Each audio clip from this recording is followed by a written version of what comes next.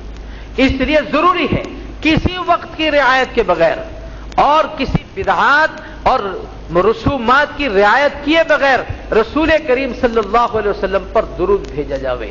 اور فرمایا کہ کثرت کے ساتھ درود بھیجنے والوں میں کون آدمی شریک ہے جو 300 مرتبہ ایک کم از کم پڑھ لے اس کو، 300 مرتبہ۔ 100 مرتبہ کا تو ویسے ہی اہتمام کرنا چاہیے کہ 100 مرتبہ صبح کو اور 100 مرتبہ شام کو درود شریف کا اہتمام کرنا چاہیے، بہت ہی برکات ہیں اور دنیا اور آخرت کی بھلائیاں میرے دوستو اس کے اندر مضمر ہیں، دنیا اور آخرت کی بھلائیاں۔ علامہ جلال الدین سیوطی رحمہ اللہ تعالیٰ بہت بڑے محدث اور فقیہ گزرے اور بہت بڑے مصنف گزرے ہیں، اور اتنے بڑے مصنف گزرے ہیں کہ انہوں نے دین اور دنیا کے متعلق کوئی موضوع میرا خیال ایسا نہیں چھوڑا جس پر اس نے قلم اٹھا کر کے کتاب نہ لکھ دی ہو۔ اس لیے سیوطی زماں کثرت کے ساتھ جو آدمی تصنیف کرے اس کو یوں لقب دیا جاتا ہے سیوطی زماں۔ جیسے مثال کے طور پر جو آدمی بزرگی میں مشہور ہو جاوے تو اس کو جنید وقت کہتے ہیں، اس کے معنی یہ ہے کہ جنید بزرگی اور ولایت میں بہت آگے گزرا ہوا تھا۔ جو آدمی سخاوت میں بہت آگے گزر جاوے اس کو حاتم زماں کہتے ہیں، اس کا مطلب یہ ہوا کہ حاتم تائی سخاوت اور جود اور کرم میں بہت آگے گزرا ہوا تھا۔ اسی طریقے سے سیوطی زماں اس آدمی کو کہتے ہیں ہماری اصطلاح میں جس نے بہت زیادہ تصنیفات کی ہو، جیسے کہ اس دور میں مولانا اشرف علی صاحب تھانوی نور اللہ مرقدہ کا لقب ہے سیوطی زماں، اس لیے کہ 1200 کتابیں حضرت کی تصنیف چھوڑی ہوئی ہیں، 1200 کتابیں۔ تو علامہ جلال الدین سیوطی رحمۃ اللہ علیہ نے دین اور دنیا سے متعلق کوئی موضوع ایسا نہیں چھوڑا جس پر اس نے کتاب نہ لکھی ہو۔ تفسیریں خود اس نے 3 تفسیریں لکھی ہیں، 3 تفسیریں، ایک تفسیر اس کی 80 جلدوں میں ہے اور ایک تفسیر اس کی 2 جلدوں میں ہے جو مدارس کے اندر جو ہے جلالین کے نام سے بھی پڑھائی جاتی ہے۔ مدارس کے اندر باقاعدہ درس نصاب، وہ نصاب کے اندر داخل ہے جلالین شریف جو تفسیر کی کتاب ہے اور پڑھائی جاتی ہے، وہ انتہائی مختصر کر دی ہے اور وہ 40 جلدوں میں دوسری لکھ دی ہے۔ تو 3 تو انہوں نے تفسیر کی کتابیں لکھی ہیں۔ ان کو رسول اللہ صلی اللہ علیہ وسلم کی بیداری کی حالت میں زیارت ہوئی۔ بیداری کی حالت میں زیارت ہونا اس کو کشف کہتے ہیں، کشف۔ یہ نہیں ہے کہ ان کو ایسے زیارت ہوگی جیسے صحابہ کو حضور کی ہوتی تھی، جیسے صحابہ کو حضور صلی اللہ علیہ وسلم کی زیارت ہوتی تھی، وہ بیداری کی حالت تھی اور وہ کشف کی صورت نہیں تھی، اس لیے صحابی رسول بنتا ہے۔ ایک 3 کیفیتیں ہوتی ہیں، ایک ہے بیداری کی حالت جیسے صحابہ نے حضور کی زیارت کری، ایک ہے نیند کی حالت جیسے عام آدمی بھی نیند میں رسول اللہ صلی اللہ علیہ وسلم پر کثرت کے ساتھ درود بھیجے تو آپ کی زیارت نیند میں ہو سکتی ہے۔ ان دونوں کے درمیان کیفیت ہے ایک جو مکاشفہ کی ہے جس کو کشف کہتے ہیں، کشف۔ تو کشف کی صورت تھی کہ جلال الدین سیوطی کو 32 مرتبہ رسول اللہ صلی اللہ علیہ وسلم کی زیارت ہوئی، 32 مرتبہ۔ کسی شخص نے ان سے پوچھا کہ حضرت وہ عمل ہمیں بھی بتلا دیں جس کی وجہ سے آپ صلی اللہ علیہ وسلم کی زیارت آپ کو ہو جاتی، وہ کون سا عمل ہے جس کی وجہ سے آپ کو حضور صلی اللہ علیہ وسلم کی اس طرح زیارت ہو جاتی ہے؟ تو عرض کیا کہ بھائی میرے پاس تو کوئی ایسا خاص عمل نہیں ہے، البتہ اتنی بات ضرور ہے کہ اٹھتے بیٹھتے چلتے پھرتے سوتے جاگتے درود کا اہتمام کرتا ہوں، ہما وقت، اٹھتے وقت بھی بیٹھتے وقت بھی چلتے پھرتے درود شریف کا میں اہتمام کرتا ہوں، جاگنے میں بھی اور سونے میں بھی۔ سونے کا مطلب یہ ہے کہ درود شریف پڑھتے پڑھتے سو جاتا ہوں۔ اب ظاہر بات ہے کہ جب ہم سونے لگے ہیں، جب آپ سونے لگے تجارت آپ نہیں کر سکتے، زراعت آپ نہیں کر سکتے، ملازمت آپ نہیں کر سکتے، حساب آپ نہیں کر سکتے، کوئی گفتگو آپ نہیں کر سکتے، اس لیے کہ ہر چیز آپ کی نیند میں مخل ہے۔ جب آدمی سونے لگا ہے تو ساری چیزوں سے اپنے دماغ کو فارغ کر کے ہی سوئے گا نا، دوسرے کام تو کر ہی نہیں سکتے۔ جب دوسرے کام کر نہیں سکتے تو کیوں نہ ہو کہ رسول اللہ صلی اللہ علیہ وسلم پر درود بھیجتے بھیجتے انسان کو نیند آ جاوے۔ اس سے اللہ تعالیٰ کی ذات سے قوی امید ہے کہ حضور صلی اللہ علیہ وسلم کی زیارت اس کو خواب میں ہو سکتی ہے۔ تو اس لیے فرمایا کہ بھائی میرے پاس کوئی ایسا خاص عمل نہیں ہے، البتہ یہ عمل ہو سکتا ہے کہ میں ہمہ وقت رسول اللہ صلی اللہ علیہ وسلم پر درود بھیجتا ہوں۔ اس لیے فرمایا کہ محدثین کل قیامت میں حضور صلی اللہ علیہ وسلم کے سب سے زیادہ قریب ہوں گے۔ کیوں؟ اس لیے کہ محدثین سے زیادہ حضور صلی اللہ علیہ وسلم پر درود آدمی بھیجنے والا شاذ و نادر آپ کو کوئی ملے گا۔ اس لیے کہ آپ اور میں دو بڑے اہتمام کے ساتھ تسبیح لے کر کے گوشے میں بیٹھ کر کے اللہم صلی علی محمد کی تسبیح مشکل سے 100 مرتبہ پڑھیں گے، اور محدث وہ دن اور رات حدیث سے پڑھاتا قال قال رسول اللہ صلی اللہ علیہ وسلم، ایک مرتبہ تو بلکہ ایک حدیث پڑھانے میں کئی مرتبہ رسول کریم صلی اللہ علیہ وسلم کا نام آتا ہے، تو محدث کو اپنی زبان سے کہنا پڑتا صلی اللہ علیہ وسلم، اور ایک حدیث میں ایک مرتبہ تو کم از کم اس کو کہنا ہے قال قال رسول اللہ صلی اللہ علیہ وسلم۔ اس لیے درود شریف کی کثرت میں محدث سے انسان بڑھ نہیں سکتا، چونکہ یہ حدیث چونکہ رسول اللہ صلی اللہ علیہ وسلم کا ارشاد عالی ہے، اس کی ایک یہ برکت ہے کہ حدیث پڑھنے پڑھانے والوں کو حضور صلی اللہ علیہ وسلم پر کثرت کے ساتھ درود بھیجنے کا موقع مل جاتا ہے۔ تو اس لیے ہمیں بھی میرے دوستوں اور بزرگوں اس بات کا اہتمام کرنا چاہیے کہ جب رسول کریم صلی اللہ علیہ وسلم نے ہم کو اتنا یاد رکھا ہے اور آپ کے اتنے احسانات ہیں، تو ہمارے ذمے میں بھی ضروری ہے کہ ہم درود کا اہتمام کریں۔ تو سب ساتھی کریں گے نا جی انشاءاللہ۔ ایک تو یہ بات ہے، اس میں دوسری بات یہ سمجھیے آپ کہ اس کے واسطے کوئی حد نہیں ہے، یہ دنیا اور آخرت کے آفات اور غموں کا بھی علاج ہے۔ دنیا اور آخرت آفات اور غموں کا بھی علاج ہے، جیسے آخرت میں اس کی وجہ سے اللہ رب العزت غموں کو دور فرماویں گے، حضور کا قرب انسان کو نصیب ہوگا، ایسے ہی دنیا میں بھی اللہ رب العزت آفات سے حفاظت فرماتے ہیں، غموں سے حفاظت فرماتے ہیں۔ اس لیے فرمایا کہ کثرت درود کے مواقع، یعنی جس وقت میں انسان کو درود کثرت کے ساتھ پڑھنی چاہیے، وہ کون کون سے مواقع ہیں؟ ان مواقع میں سے ایک موقع غم کے وقت کا ہے، کہ جس وقت آپ کو غم ہو، جس وقت آپ کو کوئی پریشانی لاحق ہو، تو آپ کثرت کے ساتھ رسول اللہ صلی اللہ علیہ وسلم پر درود بھیجیں، اللہ رب العزت آپ کے غم کا ازالہ فرما دے گا۔ اتنی بڑی سعادت کی بات ہے۔ تو اس وجہ سے اصل میں تو میرے دوستو ہمارا ہی اس میں فائدہ ہے۔ اس لیے ابی بن کعب رضی اللہ تعالیٰ عنہ صحابی رسول ہے، حضور کی خدمت میں حاضر اور آ کے عرض کری کہ اللہ کے رسول، میں نے اپنی دعاؤں کے لیے، اپنی ذات کے لیے مانگنے کے واسطے ایک وقت متعین کیا ہے، آپ فرماویں کہ اس میں آپ پر کتنے وقت درود بھیجا کروں۔ میں نے اپنے 24 گھنٹے میں ایک وقت فارغ کیا، مثال کے طور پر 24 گھنٹے میں 6 گھنٹے فارغ کیے، یہ مطلب ہے ان کے کہنے کا کہ میں نے اپنے 24 گھنٹے میں اپنی ذات کے واسطے مانگنے کے لیے ذکر و اذکار کروں گا، دعائیں مانگوں گا اپنی ذات کے لیے، دنیا اور آخرت کی بھلائیوں کے لیے میں اس میں مانگوں گا اللہ تعالیٰ سے۔ میں نے ایک ایسا وقت متعین کیا ہے، آپ ارشاد فرماویں کہ اس وقت مخصوص میں سے درود کے لیے کتنے وقت کو خاص کروں؟ آپ نے ارشاد فرمایا کہ جتنی تمہارا دل چاہے۔ آپ نے کوئی نہیں کہا کہ اس میں سے تم جو ہے اتنا درود مجھ پر بھیجا کرو، 1000 مرتبہ بھیجا کرو، 500 مرتبہ بھیجا کرو، 100 مرتبہ میں، یہ نہیں ارشاد فرمایا۔ ارشاد فرمایا جتنا تمہارا جی چاہے۔ تو کہتے ہیں میں نے عرض کری کہ اللہ کے رسول، اس وقت کا کیا تہائی حصہ آپ پر درود کے لیے وقف کر دوں؟ تہائی کا مطلب یہ کہ اگر میں نے اپنی ذات کے واسطے مانگنے کے لیے 6 گھنٹے متعین کیے ہیں تو اس کا تہائی 2 گھنٹے بنتے ہیں، تو کیا 2 گھنٹے آپ پر درود بھیجا کروں؟ یہ حدیث میں 6 گھنٹوں کا ذکر نہیں ہے، یہ میں نے مثال کے طور پر کہا آپ کو۔ انہوں نے تو یہ کہا کہ میں نے اپنا ایک وقت متعین کیا ہے کہ اس میں اپنی ذات کے واسطے مانگا کروں گا، دعا کیا کروں گا۔ اس وقت میں آپ ارشاد فرمائیں کہ آپ پر درود کے لیے کتنے وقت کو مختص کروں؟ آپ نے ارشاد فرمایا جتنا تیرا جی چاہے۔ میں نے عرض کری کہ 1/3 طے کر دوں۔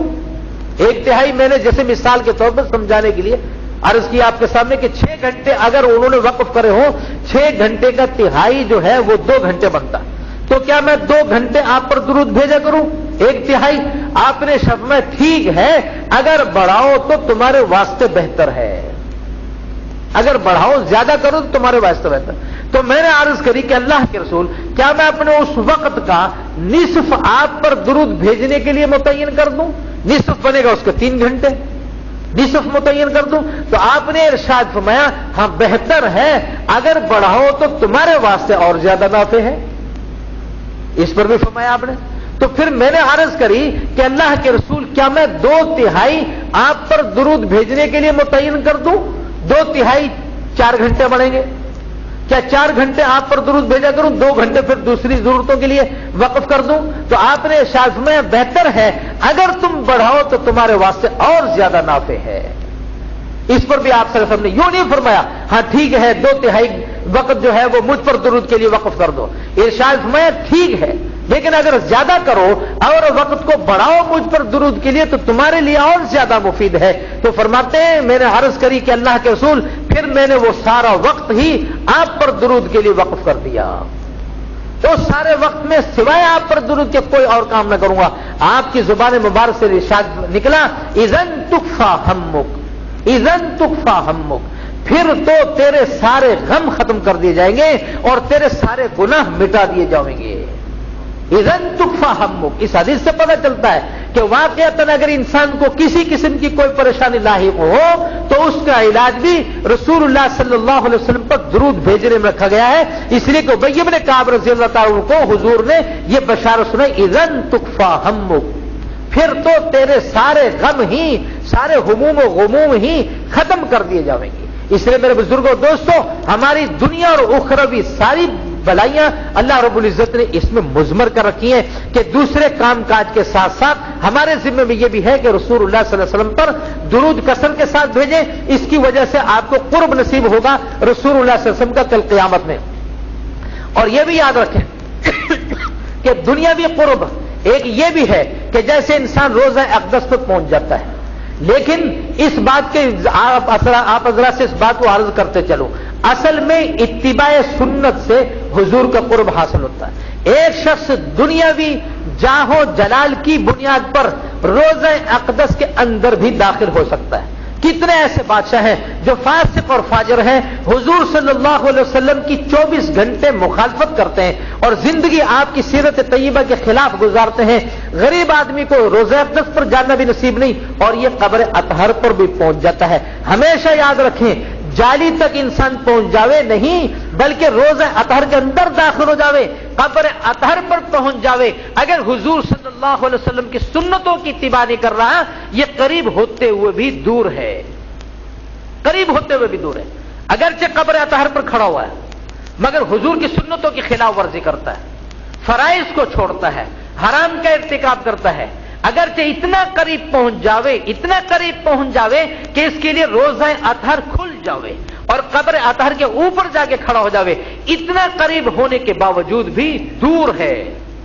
اور فرمایا کہ جو آدمی رسول اللہ صلی اللہ علیہ وسلم کی سنتوں کی اتباع کرنے والا ہو، حرام سے بچنے والا ہو، وہ مشرق میں ہو مغرب میں ہو، حضور صلی اللہ علیہ وسلم کی قبر اطہر سے کتنا دور کیوں نہ ہو، اور ساری زندگی اس کو قبر اطہر پر کبھی شرف نہیں حاصل ہوا زیارت کا، لیکن اس کے باوجود فرمایا کہ دور ہونے کے باوجود یہ ہمارے قریب ہے، یہ دور ہونے کے باوجود قریب ہے۔ اس لیے اس بات کا اہتمام کرنا ہے کہ حضور صلی اللہ علیہ وسلم پر درود کے ساتھ ساتھ اتباع سنت اصل ہے، اصل تو اتباع سنت ہے۔ اس وجہ سے بعض اولیاء کو، بعض صلحاء کو یہ دیکھا گیا کہ رسول اللہ صلی اللہ علیہ وسلم کی قبر اطہر پر پہنچنے کے باوجود بھی مواجہ شریف کے سامنے کھڑے ہونے کی جسارت نہ کرتے تھے۔ مواجہ شریف کس کو کہتے ہیں؟ جہاں پر وہ بنا رکھی ہے جالی، جہاں پر نشان دے رکھا ہے کہ اس کے سامنے رسول اللہ صلی اللہ علیہ وسلم کا چہرہ انور ہے، یہ مطلب ہے اس نشان کا کہ یہاں آپ یہ کھڑے ہو گئے تو گویا کہ اب آپ کا رخ رسول اللہ صلی اللہ علیہ وسلم کے چہرہ انور کی طرف ہو گیا ہے، آپ انتہائی قریب ہیں، اس کو مواجہ شریف کہتے ہیں، وہ بالکل قریب ہے۔ بعض اولیاء صلحاء کو دیکھا کہ وہ رسول اللہ صلی اللہ علیہ وسلم کی قبر اطہر پر حاضر ہوئے تو بالکل قریب نہ کھڑے ہوتے تھے، صرف اس وجہ سے کہ بس ساری زندگی تو مخالفت کری، کس منہ سے حضور کے سامنے کھڑے ہوئے، شرم کی وجہ سے نہیں کھڑے ہوتے۔ اس وجہ سے جتنا جتنا انسان خلاف ورزی کرتا ہے نا سنتوں کی، اتنا اس کو جرأت ہوتی ہے کہ میں اور قریب ہو جاؤں۔ جو لوگ اللہ رب العزت سے ڈرنے والے ہیں، رسول اللہ صلی اللہ علیہ وسلم کی سنتوں کی اتباع کرنے والے ہیں، ان کو تو یہ اندیشہ رہتا ہے کہ میں اس قابل بھی ہوں کہ نہیں کہ حضور صلی اللہ علیہ وسلم کے سامنے کھڑا ہو جاؤں۔ اس لیے شیخ الحدیث شیخ زکریا رحمہ اللہ تعالیٰ کے متعلق لکھا ہوا حالات میں کہ ہمیشہ قدمین مبارکین کی طرف بیٹھ کے درود شریف پڑھتے تھے، یعنی جس طرح رسول صلی اللہ علیہ وسلم قدمین مبارک ہے نا تھا، وہ جگہ بھی اس وقت بند کر دیا، عورتیں ادھر آتی ہیں، وہ اس جگہ وہ پہلے کھلی ہوتی تھی، وہ جگہ